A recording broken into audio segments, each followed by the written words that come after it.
నిజమైన జర్నలిస్టులను కాపాడుకుంటాం, ప్రజల కోసం పనిచేసే వాళ్ళని అన్ని విధాల సహకారం. CM Revanth Reddy accreditation health కార్డులు ఇస్తాం. ఇందుకు మీడియా అకాడమీ కొత్త గైడ్లైన్స్ రూపొందించాలి. కొన్ని పార్టీ పత్రికల్లో జర్నలిస్టులు యజమానుల కోసమే పనిచేస్తున్నారు. భాషా విషయంలో సీఎం హోదాను కూడా అవమానిస్తున్నారు. ఆ ట్యూబ్ ఈ ట్యూబ్ అంటూ ఇష్టం ఉన్నట్లు చేస్తున్నారని వ్యాఖ్య. జేఎన్జే హౌసింగ్ సొసైటీకి పేట్ బషీరాబాద్లోని 38 ఎకరాల భూమి అప్పగింత.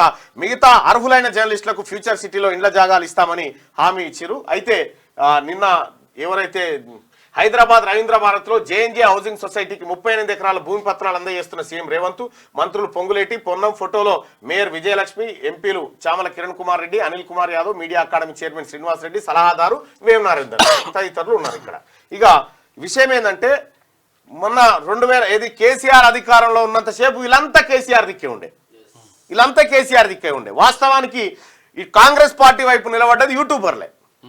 కాంగ్రెస్ పార్టీ వైపు నిలబడ్డది యూట్యూబర్లే. ఇప్పుడంటే కేటీ రామారావు ఒక ఫేక్ యూట్యూబులు తయారు చేసి ముఖ్యమంత్రి గారు అన్నది ఆ ఫేక్ గాలనే అన్నాడు. అంటే కొండారెడ్డి పెళ్లికి వెళ్ళేసి అంటే వాళ్ళది నిజంగా చెప్తున్నా వాళ్ళని ఎంత మంచిగా దొరికియొచ్చు, ఎంత మంచిగా పట్టియొచ్చు అంటే చాలా అద్భుతంగా మన దగ్గర మనకు లేరు కాబట్టి మీకు అర్థమైతలేదు. కానీ విషయం ఏంటంటే ఆయల కాంగ్రెస్ పార్టీ గెలుపుకు కారణమైంది యూట్యూబర్లు, సోషల్ మీడియానే. మెయిన్ స్ట్రీమ్ మీడియానా, సోషల్ మీడియానా? ఒకసారి పోల్ పెట్టుకొని దాన్ని కూడా చూసుకుందాం. 89% మంది బీసీలకు అర్థమవుతుందన్నా మీరు చెప్పేదని చెప్తా ఉన్నారు. Thank you so much. ఇక అలాగే ఒక్కసారి ఈ పోల్లో కూడా పాల్గొనండి.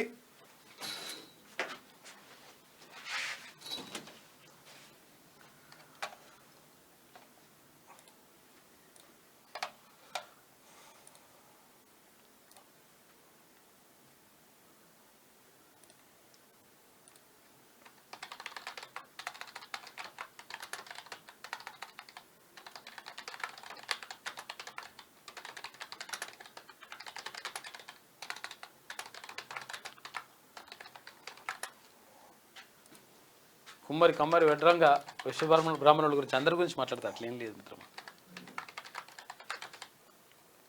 రైట్, ఇక్కడ 2 ఆప్షన్స్ 100% చెప్తా ఉన్నా.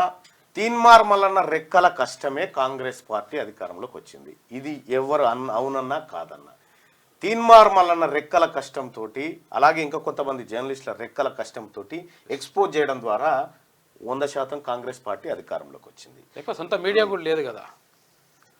సొంత మీడియా ఎక్కడిది? ఒకప్పుడు TV9 చెప్తామని భయపెట్టినటువంటి వాళ్ళు క్యూ న్యూస్ కు చెప్పుకుంటామని భయపెట్టరు. క్యూ న్యూస్ మీద ఎన్ని దాడులు, ఎన్ని కుట్రలు, ఎన్ని కేసులు, ఎన్ని నిర్బంధాలు, ఎంత దారుణమైనటువంటి వ్యవస్థ ఈ క్యూ న్యూస్ పైన జరిగిందో ప్రజలందరికీ తెలుసు.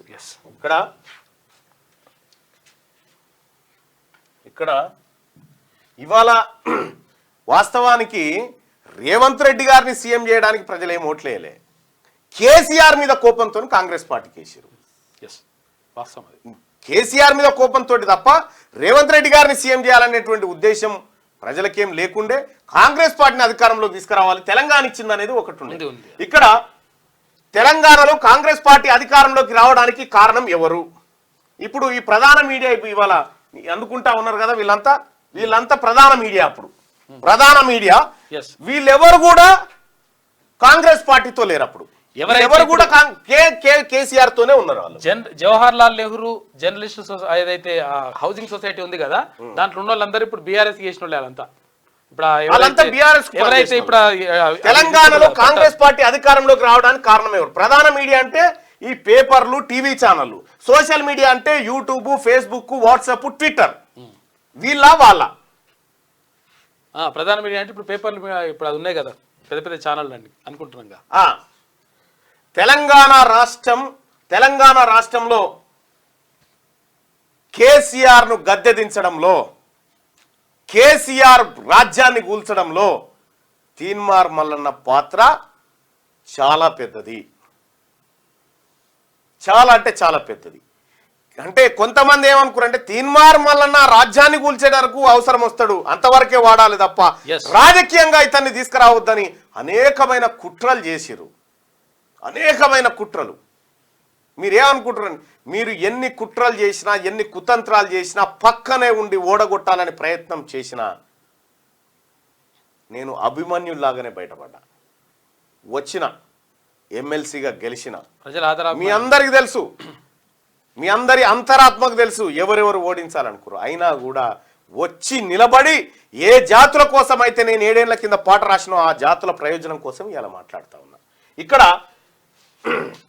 తెలంగాణలో కాంగ్రెస్ పార్టీ అధికారంలోకి రావడానికి కారణం ఎవరంటే ఇప్పుడున్నటువంటి కేటీ రామారావు సోషల్ మీడియా ఏది యూట్యూబ్ ఛానల్ అప్పుడు లేకుండే నికార్సైన యూట్యూబ్ ఛానల్, నికార్సైన ఛానల్ గా క్యూ న్యూస్, మన తొలి వెలుగు, కాలోజీ ఇట్లా నికార్సైనటువంటి ఛానల్స్ ఉండే, వాటి వల్ల సాధ్యమైంది.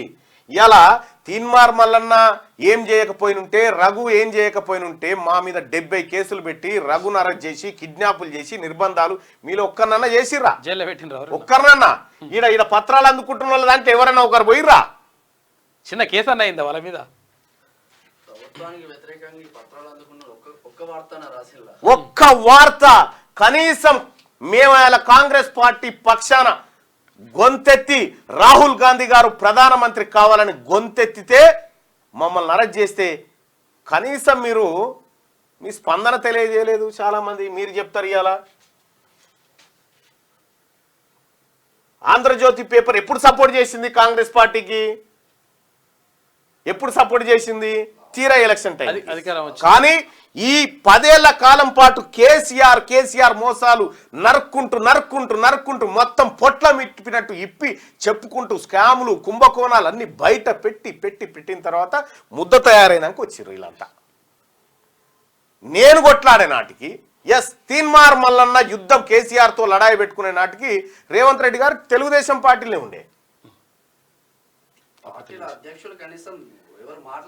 మాట్లాడలేని పరిస్థితి ఉండే, ప్రతిపక్షాలు మాట్లాడలే. రైట్. తెలంగాణలో కాంగ్రెస్ పార్టీ అధికారంలోకి రావడానికి కారణం ఎవరు? Social media. 183% అని చెప్తా ఉన్నారు. సోషల్ మీడియా ప్రధాన కారణం కాంగ్రెస్ పార్టీ ఇప్పుడున్నటువంటి కేటీ రామారావు ఫేక్ ఛానల్ కాదు, ఫేక్ ఏది యూట్యూబ్ ఛానల్ కాదు. వాటిని ఎదుర్కొనే సత్తా మీకు అర్థం కాక మీరు చెప్తలేరు. కానీ 182% మంది ఇగో ఇది సోషల్ మీడియా ద్వారా కాంగ్రెస్ పార్టీ ప్రభుత్వం ఏర్పడ్డదని చెప్తా ఉన్నారు. ఇక ముఖ్యమంత్రి గారేమో ఇక్కడ యూట్యూబర్లు బీట్యూబర్లు అని చెప్పి మాట్లాడుతున్నారు. ఈయన మాట్లాడినటువంటి అర్థం వాళ్ళని కావచ్చు. కేటీ రామారావు ఫేక్ ఏది మన కేడీ మీడియా ఉందిగా దాన్ని ఉచ్చరించవచ్చు. క్లారిటీ ఇవ్వాల్సిందే.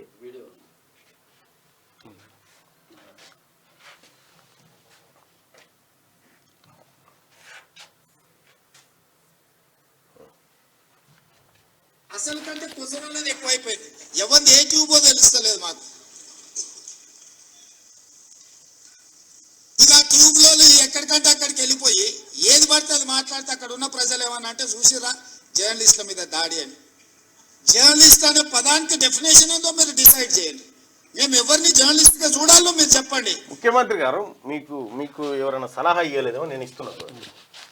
కొండారెడ్డిపల్లి కాడికి కొంతమంది బీఆర్ఎస్ స్పాన్సర్డ్ పబ్లిక్ పోయారు. అక్కడ మనం చెప్పాల్సింది ఏముందంటే సార్, మనం చెప్పాల్సింది కొండారెడ్డిపల్లి కాడికి పోయి రుణమాఫీ కాలేదని చెప్పి కొంతమంది బదనాం చేసే ప్రయత్నం చేశారు. అది ముఖ్యమంత్రి గారి సొంత కొండారెడ్డిపల్లి కాడ జర్నలిస్టుల పైన దాడని ఎట్లా చెప్తా ఉన్నారు? జర్నలిస్టులు ఎందుకు అవుతారు? వాళ్ళు జర్నలిస్టులు ఎందుకు అవుతారు? మొన్నటిదాకా టీవీస్ లో పనిచేసినటువంటి అమ్మాయి పేరేందో సరితనో ఏదో ఉంది, ఆమె జీతం ఇచ్చేది కేటీ రామారావేనా? వీళ్ళ దగ్గర ఉన్న ఛానల్ అన్ని ఇవన్నీ ఎవరి ఛానళ్ళు? కేటీ రామారావు బినామీలు డబ్బులు పెడుతున్న ఛానల్లేనా? టిఆర్ఎస్ వర్సెస్ కాంగ్రెస్ కార్యకర్తల మధ్యలో వెళ్ళి అక్కడ అంతే. జర్నలిస్టులు కాంగ్రెస్ కార్యకర్తలు కాదు, బీఆర్ఎస్ కార్యకర్తలు కాంగ్రెస్ కార్యకర్తల మధ్య గొడవ. అది మీరు ఇది చెప్పుకోలేకపోయారు. ఆడ జరిగింది ఏంది? వాళ్ళను నువ్వు లేని గుర్తింపునిచ్చి వాళ్ళకి కొండారెడ్డిపల్లిలో బీఆర్ఎస్ కార్యకర్తలకు తర్వాత కాంగ్రెస్ పార్టీ కార్యకర్తల మధ్య గొడవ జరిగింది. అది లెక్క. ఇది లెక్క. చెప్పాల్సింది అట్లా చెప్పాలి. చెప్పాల్సింది అట్లా చెప్పాలి. అట్లా చెప్తే నడుస్తుంది.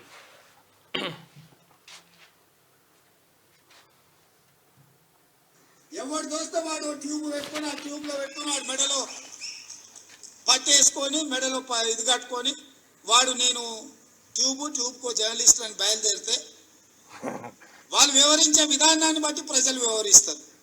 ఫస్ట్ వాళ్ళని జర్నలిస్టుగా కాకుండా విశదీకరించు. ఫస్ట్ ఎప్పుడైనా కొట్లాటకు దిగాలన్నప్పుడు శత్రువు ఎవడో గీత గీసుకోవాలి. ఫస్ట్ కొట్లాటకు దిగేటప్పుడు మన శత్రువు ఎవడో గీత గీసుకుంటే ఆ గీత అవతలాడు, గీత ఇవతల మనం ఉంటే కొట్లాట నడుస్తుంది. ఇందులో తిరుగుతా ఉంటే ఇంట్లో ఎవడో కన్ఫ్యూజన్ ఉందని కన్ఫ్యూజన్ ఉంటుంది. మరి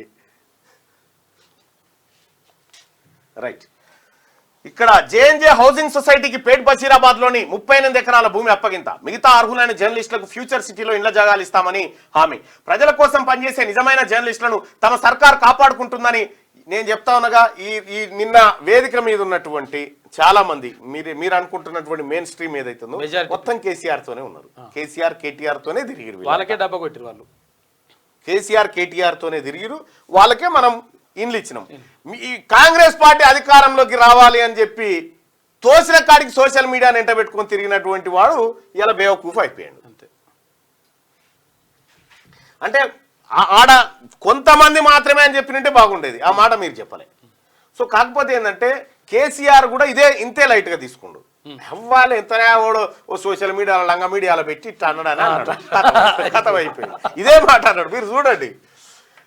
రైట్ గా అన్ని విధాల సహాయ సహకారాలు అందిస్తుందని సీఎం రేవంత్ రెడ్డి చెప్పారు. నిజమైన జర్నలిస్టుల గౌరవానికి భంగం కలిగి నిజమైన జర్నలిస్టులు ఉన్నారు, లేరని కాదు, ఉన్నారు. కొంతమంది నికార్సైన జర్నలిస్టులు ఉన్నారు. కాకపోతే వాళ్ళు చాలా తక్కువ మంది ఉన్నారు ఆడ వేదిక మీద. అంతే. అలాంటి వాళ్లకు అక్రిడేషన్ కార్డులు, హెల్త్ కార్డులు, ఇంటి పట్టాల విషయంలో ఎలాంటి నష్టం జరగకుండా చూస్తామని చెప్పారు. ఆదివారం హైదరాబాద్ రవీంద్ర భారత్లో జరిగిన కార్యక్రమంలో సీఎం రేవంత్ రెడ్డి ముఖ్య అతిథిగా పాల్గొని జవహర్లాల్ నెహ్రూ జర్నలిస్టు హౌసింగ్ సొసైటీకి పేట్ బషీరాబాద్ లో కేటాయించిన 38 ఎకరాల భూమిని అందజేశారు. ఈ సందర్భంగా ఆయన మాట్లాడుతూ జర్నలిస్టుల సంక్షేమానికి తమ ప్రభుత్వం కట్టుబడి ఉందని చెప్పాను. 1100 మంది జర్నలిస్టులకు ఇంటి వారు అవుతారని చెప్పింది.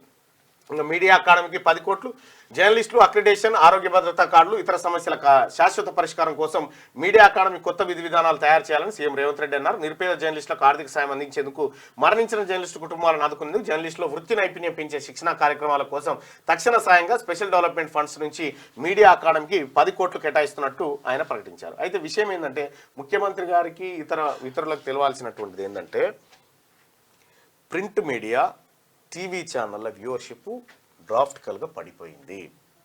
మెజారిటీ ప్రజలు సోషల్ మీడియాలో ఉన్నారు. ఇప్పుడు మనం ఈ పత్రికలకు ఇవాళ అడ్వర్టైజ్మెంట్లు వేసిరా? ఇవాళ ఈ అడ్వర్టైజ్మెంట్లు ఉన్నాయి కదా, ఈ వేస్ట్. ఈ అడ్వర్టైజ్మెంట్లు అని ఈ పత్రికలలో వచ్చేటువంటి అడ్వర్టైజ్మెంట్లు ఎవరు చూస్తలేడు. మీరు మీ పాలసీ మార్చి డిజిటల్ పాలసీ తీసుకురండి.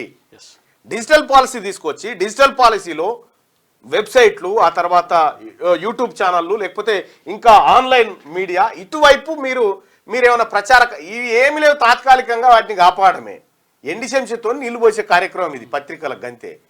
ఇప్పుడు పత్రికలను ఎవరైనా చదువుతున్నా అనుకుంటున్నావా? ఎవరు చదివేటోడు అడుగుదాం. పత్రికలను ఎవరైనా చదువుతున్నారన్నా అంటే నేనంటే అందులో ఉన్న వార్తలు వినిపిస్తున్నా కానీ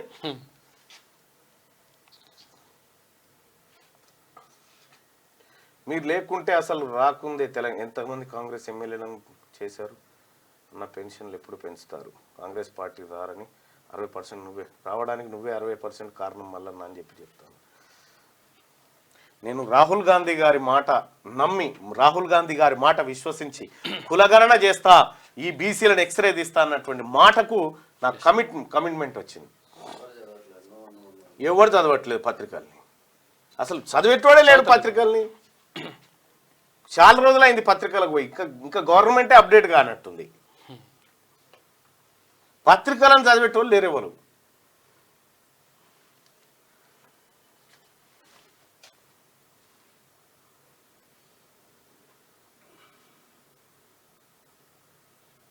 పత్రికలను చదివేటోళ్ళే లేరు. తెలంగాణ రాష్ట్రంలో ఇప్పుడు ఒక చాలా మంది కూడా పెడతా ఉన్నారు. తెలంగాణ రాష్ట్రంలో కాంగ్రెస్ పార్టీ అధికారంలోకి రావడానికి కారకులు ఎవరని పెట్టుకున్నాం సింపుల్గా.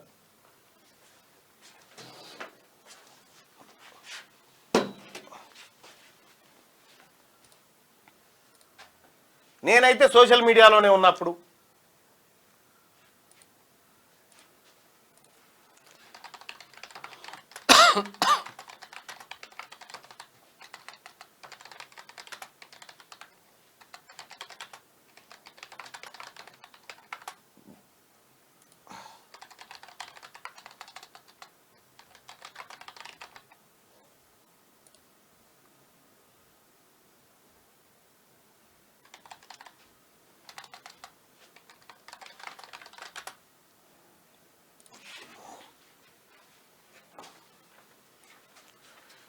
ఇక్కడ అప్పటికి పిసిసి చీఫ్గా రేవంత్ రెడ్డి గారు ఉన్నారు కాబట్టి తెలంగాణలో కాంగ్రెస్ పార్టీ అధికారంలోకి రావడానికి కారణం ఎవరు? తీన్మార్ మల్లన్న, రేవంత్ రెడ్డి? మీ ఒపీనియన్ తెలియజేయండి బాయ్ సార్. ఇందులో పాల్గొనండి దయచేసి. తెలంగాణలో కాంగ్రెస్ పార్టీ అధికారంలోకి రావడానికి కారణం ఎవరు? తీన్మార్ మల్లన్న, రేవంత్ రెడ్డి?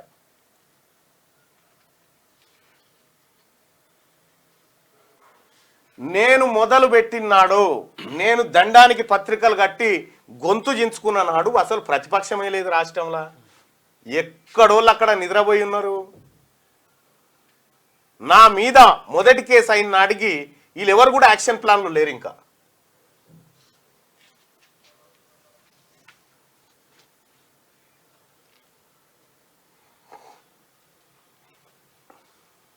తెలంగాణలో కాంగ్రెస్ పార్టీ అధికారంలోకి రావడానికి కారణం ఎవరు? దాదాపు 1100 మంది, 171% మంది తీన్మార్ మల్లన్న కారణం అని చెప్పి చెప్తా ఉన్నారు. 171% మంది తెలంగాణలో కాంగ్రెస్ పార్టీ అధికారంలోకి రావడానికి కారణం ఎవరంటే తీన్మార్ మల్లన్న అని చెప్పి 171% మంది చెప్తా ఉన్నారు.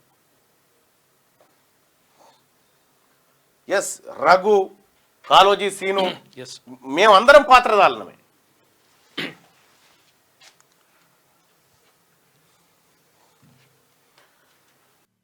లైక్ చేయండి.